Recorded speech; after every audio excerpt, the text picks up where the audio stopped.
Welcome back to my channel. Once again, I am Daniel Sub, otherwise known as Daniel Ray Baldwin, the author, the writer, person that made the Legend of Drazil series, and that's what we're talking about again today. But the Legend of Drazil series is done according to my past self when I finished the fourth book. That was the original end to the series. But when I finished that book, I had come up with an idea to create the prequel, The Great Gluculax War, and that's what we're going to be talking about today, The Great Gluculax War. So there's only 2 more books after this one, so strap yourselves in while we take a dive into the past and see what is the deal with this Great Gluculax War. What is a Gluculax? What is all of this? Well, to start off, the Great Gluculax War is essentially a war that Drazil started many years ago, around 100 years ago. The Great Gluculax War started when Drazil released Gluculaxes across the globe and started the Great Gluculax War. They were all worked under his rule, and he basically led all of them. He started the Great Gluculax War. It was him against the entire world. He wanted control of everything. But where did Gluculaxes come from? Gluculaxes were created by Drazil's parents. Well, not specifically both his parents. It was created by his father and his replacement mother, the mother that he had when, essentially, after the Great Gluculax War, Drazil was given to a new family. The mother of that new family, Sahara, was also the co-creator of the Gluculaxes, so it was Sahara and Deliv. They created the Gluculaxes as per the Master of the Air's request. Drazil requested that they create this new species, this new thing that they were just going to call it a GX. It was the GX project, and Drazil ended up shutting it down when he saw that Deliv was essentially had an army that he could do anything he wanted with. So Drazil stopped him, but Deliv didn't stop. He created these Gluculaxes in secret, and right when he was about to be caught, he gave the Gluculaxes to Drazil and told him to just flee, and Drazil fled with them, and Drazil later released them and started the Great Gluculax War and everything. Anyway, that's essentially what that's essentially how the Gluculax War started. So that's basically what this book is about, the Great Gluculax War, everything that happens in it. There is 13 chapters, so 13 total chapters here. Which you would think means there's a lot of pages, but there's actually only like 127 pages or so. If you count the book summary and the about the author, you got 129 pages. And yeah, it starts off with Drazil as a lizard, because Drazil was a lizard before he was human, and then he finds the magical labyrinth, whatever I ended up calling it. I don't remember what I called it. I called it the Immortal Box and the Magical Labyrinth. I called it both. I don't remember why. Essentially, it was this box that when you activated it, it would fold out into this huge maze, this huge labyrinth, and if you found your way through it, you'd get ultimate power and immortality. Drazil, as a lizard, found this box, activated it. His parents, his whole family followed him in there. They solved it by mistake, and a few days later, they came out on the other side, got this ultimate power, which turned them into humans, and that's Drazil's history. That's Drazil before the war, and that's where we talk about for the first couple chapters, and then it goes into Deliv making the Gluculaxes and everything, and then Drazil starts the war and everything. Anyway, let's move on to the book summary, the blurb on the back. It is known as the Great War, the GX War, the Blob War, even the war against Drazil. But for those who've been through the most destructive war in all of history, know it as the Great Gluculax War.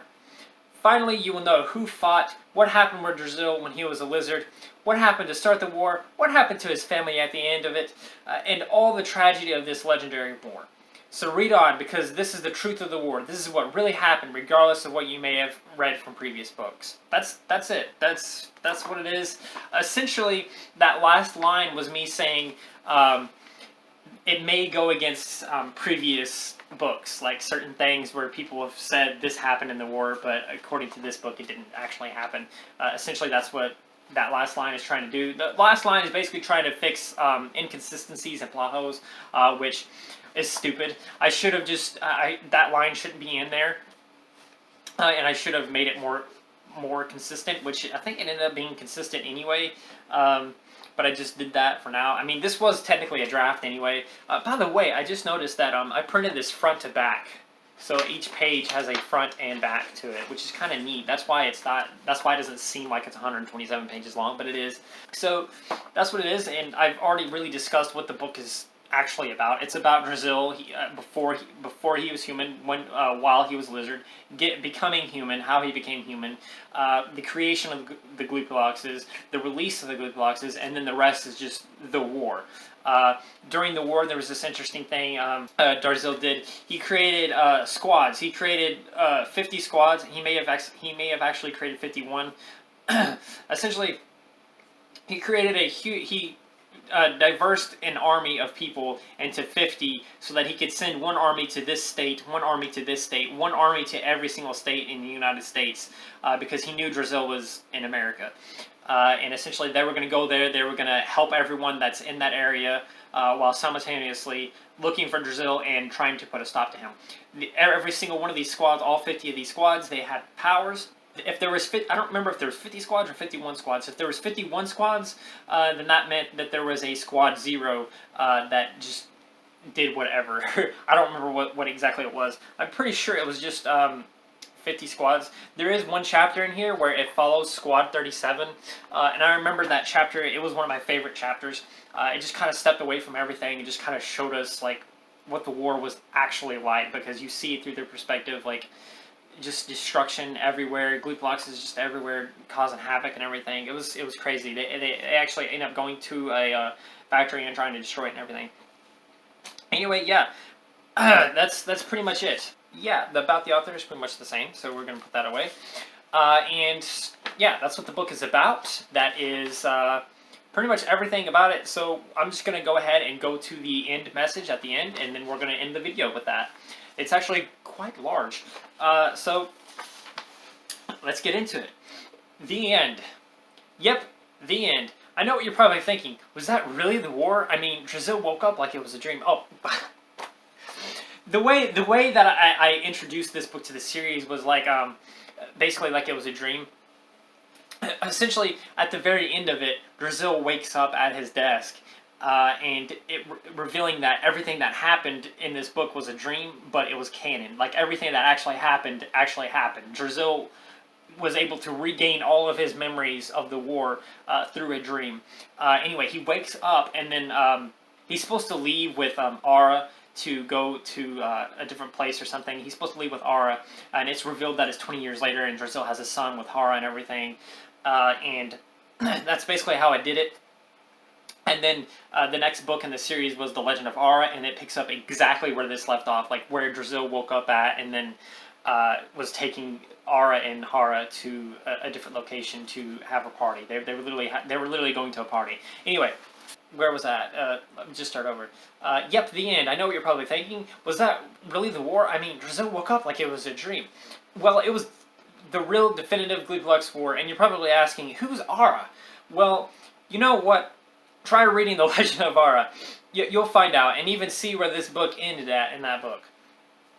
Also, I want to say hi to my sister. Hey, Sabrina. There. Are you happy? You were in one of my books. Well, you were at the end, but still. Hopefully you don't read this much. Hopefully you don't read this until you finish the book. I want this to be a surprise. You've been asking me for a while to include you in dedications, and after Avian USA Legend of the Birds, where I dedicated part of it to my brother for its name, you wanted it more. Well, there. I included you somehow, and great. Now I'm probably boring my readers with this note for you. Goodbye. Sincerely, Daniel Ray Baldwin. And that actually leads me to the dedication for this book. I forgot to mention it. It's kind of small. It's just dedicated to Legends, dedicated to Lizards and Dragons, which whatever. This dedication for this one was kind of weak. Anyway, that's the story. And at the end message when it was talking about the whole thing with Sabrina and Legend of Evan, you were saying Legends of the Bird. So that whole book was a totally different book series that I was writing. It was actually a really big one, and I was trying to come up with a name for it. And my brother just suggested Avian USA, and so I used it, and I put him in the dedication, like thanking him for it as well as thanking birds and something else. That's why in this one I put my sister in the the end message. Anyway, because she really wanted to be included in one of the books. Little did she know she'd be included as a main character for a different book series, An Incomplete Guide to the Multiverse, which is currently available on Amazon. That's going to do it for the video. Do not forget to like, subscribe, share, do all of those wonderful things. And until next time, sincerely, Daniel Ray Baldwin.